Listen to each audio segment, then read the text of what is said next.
नमस्कार मित्रों, पीसीएस पाठशाला में आप सभी का स्वागत करता हूं। एमपी असिस्टेंट प्रोफेसर की सीरीज चल रही थी और यह 32वीं सीरीज है।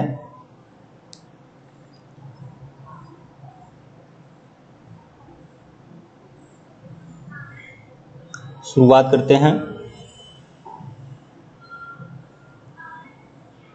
एमपी असिस्टेंट प्रोफेसर की यह 32वीं सीरीज है। देखिए, एक बात और आप लोगों से कहना चाहूँगा कि जो लोग एमपी असिस्टेंट प्रोफेसर की तैयारी करना चाहते हैं वह लोग हमसे जुड़ सकते हैं। टेलीग्राम का लिंक डिस्क्रिप्शन में दिया गया है, टेलीग्राम बिल्कुल ज्वाइन कर लीजिएगा। और एमपी असिस्टेंट प्रोफेसर की यह सुपर सीरीज जरूर है, लेकिन यह आपका क्या है, यह 32वीं सीरीज है। मतलब 32 वीडियो मैं दे चुका हूँ। और इसके पहले का कुछ लोग पूछ रहे हैं कि वीडियो कहाँ से देखेंगे, तो भैया प्लेलिस्ट में जाइए ना, प्लेलिस्ट में जाइएगा। एमपी असिस्टेंट प्रोफेसर पेपर 1 के नाम से प्लेलिस्ट बनी हुई है, प्लेलिस्ट में जाइएगा और सभी वीडियो को देखिएगा। यह सुपर सीरीज है, मतलब कुछ एक्स्ट्रा बेहतरीन जबरदस्त तरीके से अब इसकी क्लास शुरू किया हूँ, लेकिन पिछला वीडियो भी आप लोग लगातार देखिएगा, ठीक है। और यह टेलीग्राम जरूर ज्वाइन करिएगा, लिंक डिस्क्रिप्शन में दिया गया है। कंप्लीट कोर्स जो है एमपी असिस्टेंट प्रोफेसर का 1499 रुपए का है। आप लोग ये कोर्स परचेज कर सकते हैं। डिस्क्रिप्शन में हमारा ऑफिशियल व्हाट्सएप नंबर है, यहाँ पर भी शो हो रहा है, आप बिल्कुल करिएगा। और बहुत जल्द आपका यह जानना है कि राजस्थान असिस्टेंट प्रोफेसर की वैकेंसी आ चुकी है, इसके बारे में जानकारी आप लोग को दे चुका हूँ। तो आप लोग की तैयारी राजस्थान असिस्टेंट प्रोफेसर भी कराई जाएगी। आइए, बहुत ही बढ़िया मजेदार चैप्टर आपका शुरू कर रहा हूँ, मध्य प्रदेश का ऐतिहासिक परिदृश्य। आइए शुरुआत करते हैं। यह 32वां लेक्चर वीडियो है। प्लेलिस्ट में जाइएगा, एमपी असिस्टेंट प्रोफेसर पेपर 1 के नाम से प्लेलिस्ट बनी हुई है। और टेलीग्राम बिल्कुल ज्वाइन करेगा, लिंक डिस्क्रिप्शन में दिया गया है। और जो लोग यह कोर्स परचेज करेंगे उन लोगों को सारे पीडीएफ, सारे टेस्ट सीरीज, मॉक टेस्ट सब कुछ मिलता रहेगा। मध्य प्रदेश का ऐतिहासिक परिदृश्य के तहत हम लोग पूरा का पूरा मध्य प्रदेश का पूरा इतिहास देखेंगे, पूरा पाषाण काल से लेकर। आप जानते हैं कि पूरा पाषाण काल में या मध्य पाषाण काल में, नव पाषाण काल में बहुत सारे स्थल हैं ऐसे जो मध्य प्रदेश से जुड़े हुए हैं। तो हम पूरा का पूरा इतिहास देखेंगे मध्य प्रदेश के परिप्रेक्ष्य में। इसीलिए मध्य प्रदेश का ऐतिहासिक परिदृश्य यह आज का यह आपका चैप्टर है और यह आपका चलता रहेगा, ठीक है। आइए शुरुआत करते हैं। देखिए, सबसे बड़ी चीज ये आप जानना है कि यहाँ पर जो आपका ये जो पूरा पाषाण काल है, इसका क्या पीरियड है, 2.5 लाख से 10,000 ईसा पूर्व, ठीक है। 2.5 लाख है, हालांकि यह 25 लाख है, क्षमा करिएगा, 25 लाख से 10,000 ईसा पूर्व तक का जो पीरियड है पूरा पाषाण काल माना जाता है। अब देखिए मैं पूरे देश को लेकर नहीं, मैं पूरे देश में जो पूरा पाषाण कालीन स्थल है या उसकी जानकारी मैंने दे रहा हूँ, सिर्फ मध्य प्रदेश के परिप्रेक्ष्य में यह जानकारी है, ठीक है, सिर्फ और सिर्फ मध्य प्रदेश के परिप्रेक्ष्य में। तो पूरा पाषाण काल की बात आती है तो एक जगह है नर्मदा घाटी। नर्मदा घाटी आप लोग जानते होंगे। नर्मदा घाटी में एक जगह है हथनोरा। मध्य प्रदेश का एक जिला है होशंगाबाद में ही हथनोरा है। यहाँ पर क्या हुआ, नर्मदा घाटी में मानव जीवाश्म मिला है, बहुत सारे मानव जीवाश्म मिले हैं। और ऐसा जानकारी मिला है कि यहाँ पर बहुत सारे मनुष्य जो पूरा पाषाण काल के थे, आदि मानव, वो वहाँ पे रहा करते थे, संग्रह करते थे, ठीक है। बहुत सारे खाद्य वस्तुओं का या जीव जानवर की हड्डियों मिली हुई है। तो नर्मदा घाटी के बारे में देखेंगे, नर्मदा घाटी सर्वेक्षण। नर्मदा घाटी में SD सांकलिया, मैक्राउन, RB जोशी द्वारा सर्वेक्षण का कार्य किया गया। यहाँ के हथनोरा नामक स्थान से मानव की खोपड़ी के अवशेष मिले हैं। अच्छा, मानव की खोपड़ी कहाँ से मिली है, यह प्रश्न आता है परीक्षा में। तो मानव की खोपड़ी मिली है नर्मदा घाटी के हथनोरा से। हथनोरा किस जनपद में है मध्य प्रदेश के, तो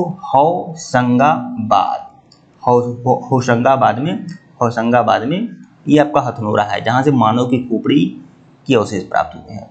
महादेव पिपरिया से सुपेकर महोदय को 860 औजार मिला है।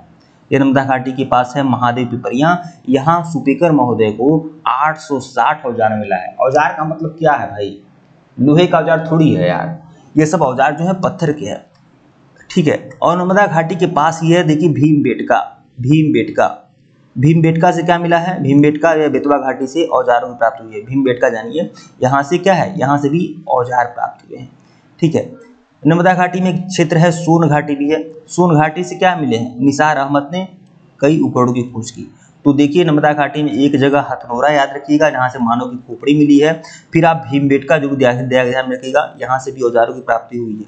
ठीक है। मध्य पूर्व पाषाण काल सुपंकर महोदय द्वारा मंडला में, मध्य प्रदेश का एक जनपद है मंडला में, सर्वेक्षण का कार्य किया गया। इस काल के साक्ष्य शान घाटी, नाहरगढ़, मंदसौर, सीहोर, इंदौर, भीमबेटका से प्राप्त हुए हैं। ठीक है। उच्च पूर्व पाषाण काल में क्या है, इस काल के उपकरण भीमबेटका, रीवा, सोनघाटी आदि क्षेत्र शहडोल से प्राप्त हुए हैं। अब हम मध्य पाषाण काल का पीरियड रखेंगे तो मध्य पाषाण काल का जो पीरियड है 10,000 ईसा पूर्व से लेकर 8,000 BC तक माना जाता है। ठीक है। तो इसको देखेंगे। देखिए इस काल की सभ्यता के प्रमाणों का पता लगाने के लिए बीबी मिश्रा द्वारा उत्खनन का कार्य संपन्न कराया गया। इसके द्वारा भीमबेटका से ब्लेड उपकरण मिले हैं। ब्लेड उपकरण कह सकते हैं या फिर फलक उपकरण कह सकते हैं, फलक उपकरण। तो देखिए मध्य पाषाण काल का एक बहुत ही बढ़िया स्थल है भीमबेटका। ठीक है, जो मध्य प्रदेश में है। मध्य प्रदेश में कहाँ है, मध्य प्रदेश के किस जनपद में है भीमबेटका? रायसेन में, रायसेन में भीमबेटका है, जहां से क्या मिला, फलक उपकरण मिले हैं, मतलब ब्लेड उपकरण प्राप्त हुए हैं। नवपाषाण काल का पीरियड 5,000 ईसा पूर्व। तो देखिए इस काल में अस्थायी निवास और कृषि के साक्ष्य मिले हैं। मतलब क्या है, मनुष्य पूरा पाषाण काल में या मध्य पाषाण काल में इधर उधर घूमते घूमते टहलते टहलते थक गया था और अब वह अस्थायी रूप से रहने लगा था। तो नवपाषाण काल में क्या है, अस्थायी निवास के साक्ष्य मिले हैं और कृषि के साक्ष्य मिले हैं, मतलब मनुष्य थोड़ा बहुत कृषि कार्य करने लगा था। मध्य प्रदेश में स्थित एरण, देखिए मध्य प्रदेश में एक एरण है। एरण किस जिला में है, मध्य प्रदेश के सागर जिला में है एरण। एरण, फिर आदमगढ़, जतकारा, दामोह, सागर, जबलपुर आदि प्रमुख नवपाषाणकालीन स्थल है। ये सभी नवपाषाणकालीन स्थल है। यहाँ से नवपाषाणकालीन संस्कृति के प्रमाण प्राप्त हुए हैं। लौहयुगीन संस्कृति जो है 1000 BC, आप जानते हैं लौहयुगीन संस्कृति 1000 BC ही है। उत्तर वैदिक काल में लोहा की खोज हुई थी, तो लौहयुगीन संस्कृति देखेंगे। लगभग 1000 से 950 ईसा पूर्व में लोहे की खोज के बाद के काल को लौहयुगीन संस्कृति या उत्तर वैदिक काल कहते हैं। मुरैना, भिंड, ग्वालियर क्षेत्र में लौहयुगीन संस्कृति के साक्ष्य प्राप्त हुए हैं। अच्छा, उत्तर प्रदेश में अगर देखा जाए तो उत्तर प्रदेश में एक जिला है एटा। एटा के अतरंजी खेड़ा और अतरंजी खेड़ा से क्या है, लोहा के साक्ष्य मिले हैं। तो उत्तर प्रदेश की बात है, सबसे पहले यहीं उत्तर प्रदेश की एटा से मिला है। तो अब यहाँ पर मध्य प्रदेश की बात है, तो कहाँ से लौहयुगीन संस्कृति के साक्ष्य मिले हैं, मुरैना से, भिंड से और ग्वालियर क्षेत्र से लौहयुगीन संस्कृति के साक्ष्य प्राप्त हुए हैं। आगे देखेंगे महापाषाण संस्कृति। महापाषाण संस्कृति को मेगालिथ पीरियड भी बोला जाता है, मेगालिथ पीरियड बोला जाता है। मेगालिथ पीरियड का मतलब आप लोग को बता दें कि जब मनुष्यों का जो मनुष्य मर जाते थे तो उनको, उनके कब्रों को बहुत बड़े बड़े पत्थरों से ढक दिया जाता था। ठीक है, बहुत बड़े बड़े पत्थरों से ढक दिया जाता था, जिन्हें महापाषाण संस्कृति या मेगालिथ पीरियड भी कहा गया है। आगे देखिएगा, तो देखिए दक्षिण भारत में विशाल पाषाण खंडों से निर्मित कुछ समाधियां प्राप्त हुई हैं, जिन्हें महापाषाणीय यानी मेगालिथ कहा जाता है। इस काल में इनका निर्माण हुआ है, इसे महापाषाण काल कहा जाता है। मध्य प्रदेश में ये स्मारक, अब देखिए महापाषाण संस्कृति कहाँ से मिली है मध्य प्रदेश में? मध्य प्रदेश में यह स्मारक जो मिला है, मतलब महापाषाण वाला, वह रीवा से मिला है और सिवनी जिला से यह प्राप्त हुआ है। छत्तीसगढ़ राज्य के दुर्ग जिले में स्थित हथनोरा में एक ही स्थान पर 500 महापाषाणी स्मारक मिले हैं। एक ही स्थान पर 500 लोगों को 500 ऐसे कब्र मिले हैं जो महापाषाणिक हैं। मतलब क्या है, महापाषाण का मतलब क्या है, समाधियां मिली है जिनको बड़े बड़े पत्थरों से ढक दिया जाता है, इसे ही महापाषाण कहेंगे। अब देखिए मध्य पाषाण काल में क्या है, मध्य पाषाण काल में जो वैदिक काल है। अब वैदिक काल आप जानते हैं बहुत बड़ा चैप्टर होता है वैदिक काल।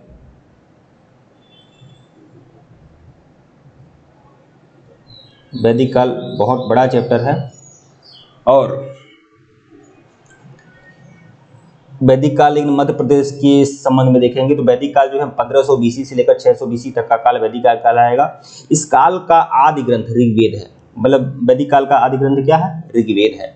भारत में आर्यों का आगमन सर्वप्रथम पंचनद प्रदेश से हुआ है। बहुत सारे विद्वानों की अपनी अपनी राय है। कुछ मानते हैं कि आर्यों का मूल निवास स्थान मध्य एशिया है, कुछ सप्त सैंधव, कुछ तिब्बत, ठीक है। लेकिन यहाँ पर जो है ज्यादातर मान्यता है पंचनद प्रदेश से इस आर्यों का आगमन हुआ है, मतलब पंजाब। पंचनद का मतलब क्या होता है? पंजाब, ठीक है। पंचनद प्रदेश से हुआ है आर्यों का आगमन। उत्तर वैदिक काल की कुछ अनार्य जातियों के नाम ऐत्रेय ब्राह्मण में प्राप्त हुए हैं। ऐत्रेय ब्राह्मण में कुछ अन्य जातियों के नाम प्रमाणित हुए हैं। ये जातियां मध्य प्रदेश के अंतर्गत घने जंगलों में निवास करती थी। इसमें निषाद नाम का विशेष तौर पर उल्लेखनीय है। मतलब कि ऋग्वेद का एक ग्रंथ है ऐत्रेय ब्राह्मण, उसमें यह जानकारी मिलती है कि निषाद जाति के लोग मध्य प्रदेश में की घने जंगलों में रहा करते थे। अब देखिए ताम्रपाषाण काल। ताम्रपाषाण काल का मतलब ऐसा समय अवधि जब मनुष्य पत्थरों के साथ साथ पाषाण के भी औजार और बर्तन बनाने लगा था, मिक्स करके बनाने लगा था। तो इस काल के प्रमुख स्थल जो हैं गलेश्वर, नौदा टोली, ठीक है। फिर आपका गलेश्वर लिखा है, गणेश्वर है, गणेश्वर, ठीक है, गणेश्वर है। तो देखिए इस काल के जो प्रमुख स्थल हैं नौदा टोली है, कायथ एरण से पत्थर और ब्लेड उपकरण के साथ साथ ताम्र धातु के भी प्रयोग के साक्ष्य मिले हैं। ताम्र विधियों में सबसे महत्वपूर्ण विधि बालाघाट जिले में स्थित गंगेरियाल की है, ठीक है। यह देखेंगे पौराणिक कथा के अनुसार कारकोट के नागवंशी शासक नर्मदा के किनारे काढ़ नामक स्थान पर शासन करते थे। अयोध्या के इक्ष्वाकु नरेश मांधाता ने नागवंशी शासकों और गंधर्वों के संघर्ष की स्थिति में अपने पुत्र पुरुकुत्सु को नागों की सहायता के लिए भेजा था। पुरुकुत्सु की सेना ने गंधर्वों को बुरी तरह पराजित किया। इस विजय से प्रसन्न होकर नाग शासक ने अपनी पुत्री रेवा का विवाह पुरुकुत्सु से कर दिया था। बाद में पुरुकुत्सु ने अपनी पत्नी रेवा का नाम नर्मदा कर दिया। इसी वंश के शासक मृचकुंड ने नर्मदा किनारे अपने पूर्वज मांधाता के नाम पर मांधाता नगरी की स्थापना की, जो वर्तमान खंडवा जिले में है।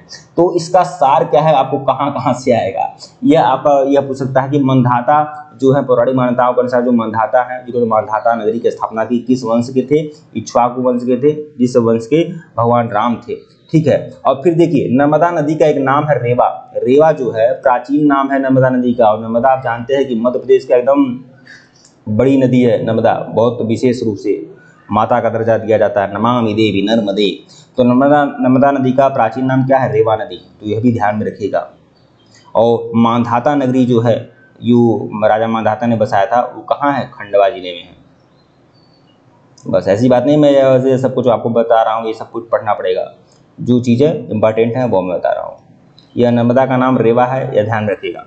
रामायण काल में प्राचीन मध्य प्रदेश के अंतर्गत दंडकारण्य एवं महाकांतर के घने वन थे। अयोध्या के राजा दशरथ के समकालीन यदुवंशी नरेश मधु इस क्षेत्र के शासक थे, ठीक है। राम के भाई शत्रुघ्न के पुत्र शत्रुपाति ने विदिशा पर शासन किया, दसाड़ पर शासन किया। दसाड़ का मतलब क्या है? विदिशा पर शासन किया था, जिसकी राजधानी कुशावती थी। पुराणों में वर्णन है कि सतपुड़ा व विंध्य प्रदेश के वनों में कभी निषाद जाति के लोग रहा करते थे। तो सतपुड़ा और विंध्य प्रदेश के वनों में क्या रहते थे? निषाद जाति के लोग रहा करते थे। अपने अज्ञातवास के कुछ समय पश्चात पांडवों ने यहाँ के वनों में भी व्यतीत किया था, ठीक है। महाभारत के युद्ध में इस क्षेत्र के राजाओं का भी योगदान था। महाभारत के युद्ध में जानते हैं कि देश से बहुत से बड़े बड़े राजा इसमें भाग लिए थे। कोई पांडवों की तरफ से था, कोई कौरवों की तरफ से था।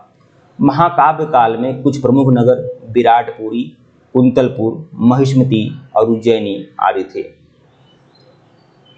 अनुश्रुतियों के अनुसार मनुष्यों की परंपरा में अंतिम मनु जो होंगे वैश्वत हुए, जिनके 10 पुत्र थे।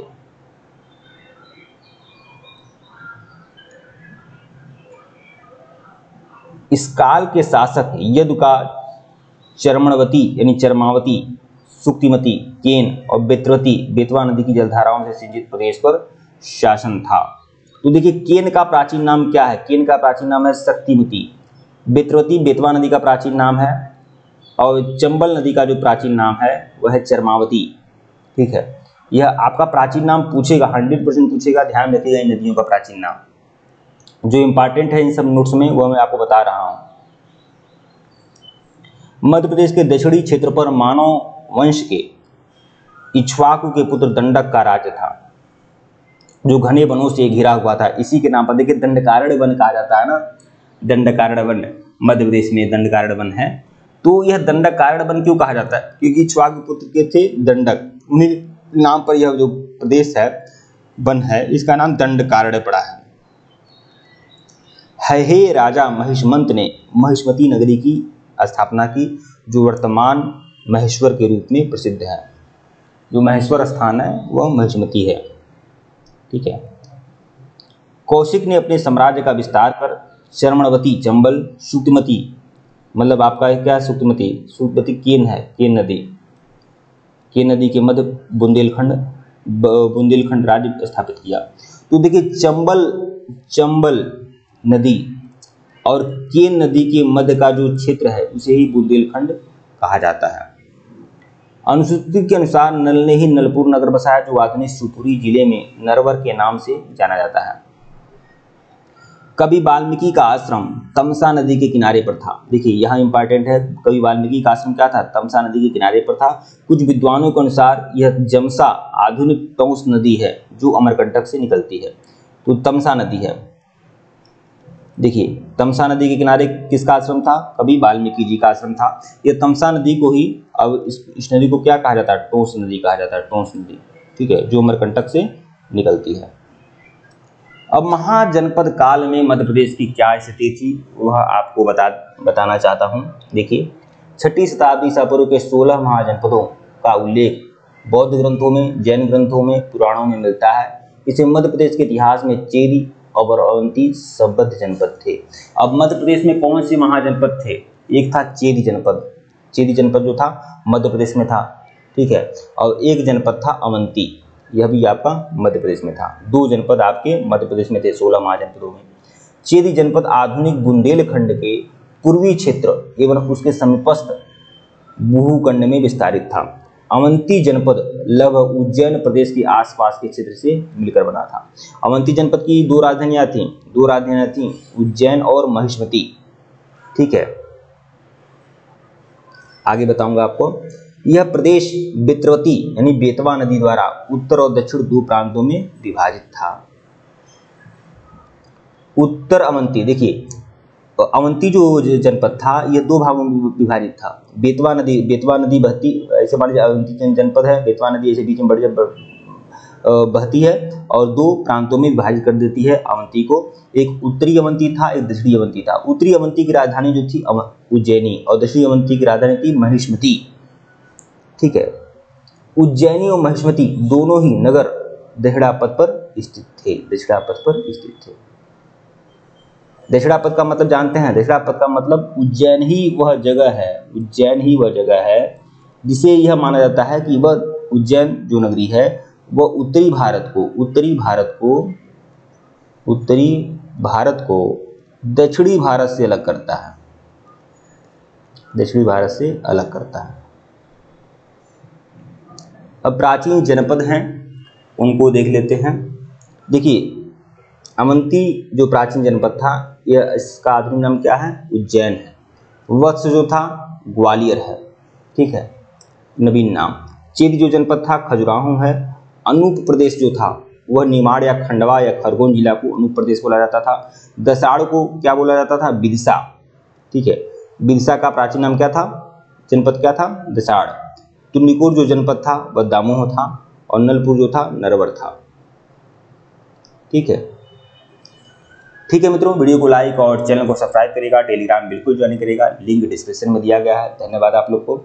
आइए एक बार रिवीजन कर लेते हैं, बता देते हैं, थोड़ा कंफ्यूजन मत पालिएगा आप लोग। बहुत सारा चीज़ नहीं पढ़ना होता है, कुछ ही चीज़ें हैं इस पर दे दिया हूँ, वो लोग मैटर है, आप लोग सरसरी निगाह से पढ़ सकते हैं।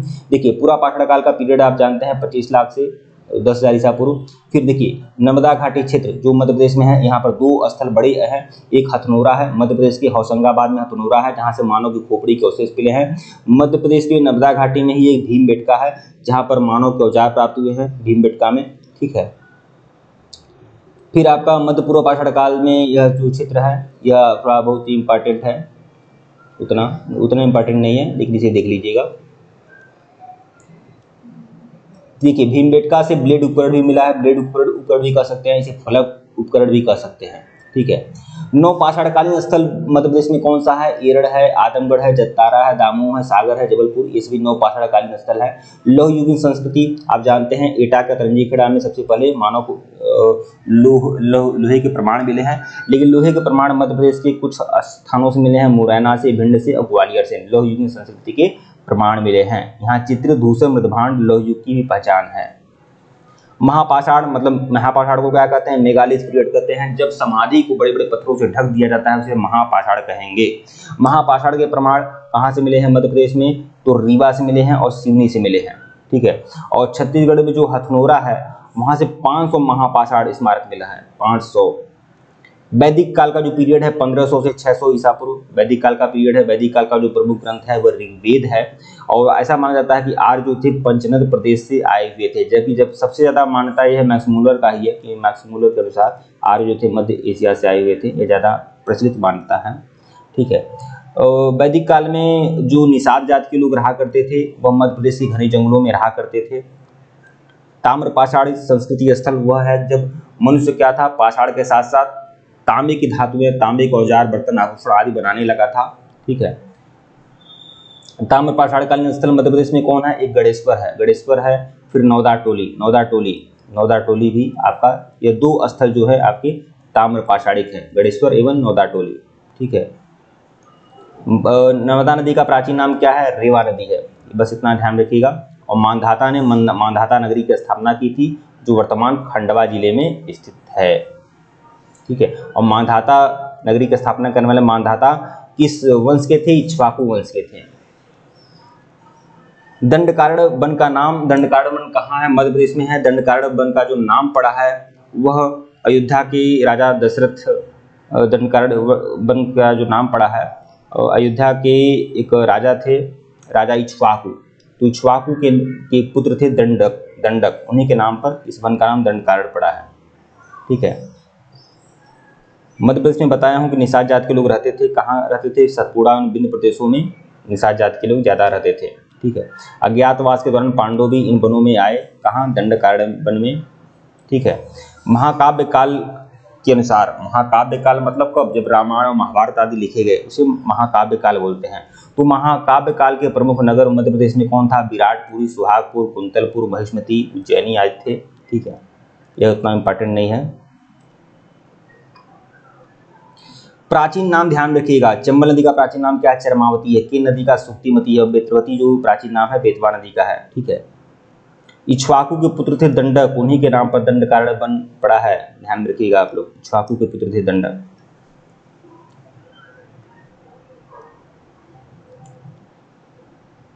यहाँ इन राज्यों के प्राचीन नाम ध्यान रखिएगा।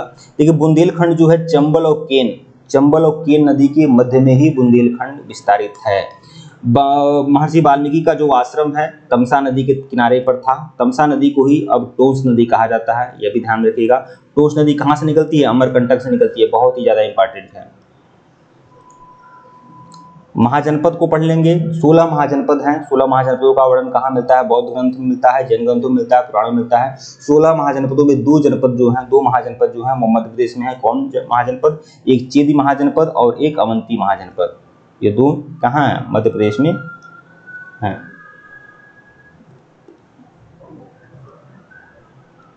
इसे बदल लेता हूं। ठीक है। यहाँ पर आप लोग देख सकेंगे जो अवंती जनपद था इसे 2 भागों में बांटते हैं, उत्तरी अवंती और दक्षिणी अवंती। उत्तरी अवंती की राजधानी उज्जैनी थी, दक्षिणी अवंती की राजधानी महिष्मती थी। ठीक है।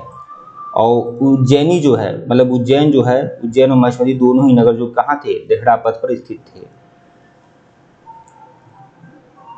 यहाँ पर उज्जैन का जो प्राचीन जनपद था अवंती के तहत था। ग्वालियर जो है वत्स, खजुराहो जो था चेदी जनपद में था। खंडवा या खरगोन जो है वो अनूप में था। ये सब आप पढ़ सकते हैं, देख सकते हैं। ठीक है मित्रों, वीडियो को लाइक और चैनल को सब्सक्राइब करेगा। टेलीग्राम बिल्कुल ज्वाइन करेगा, लिंक डिस्क्रिप्शन में दिया गया है। धन्यवाद। आप लोग को इसके पहले का वीडियो नहीं देखा है तो प्लेलिस्ट में जाइएगा। धन्यवाद आप लोग को।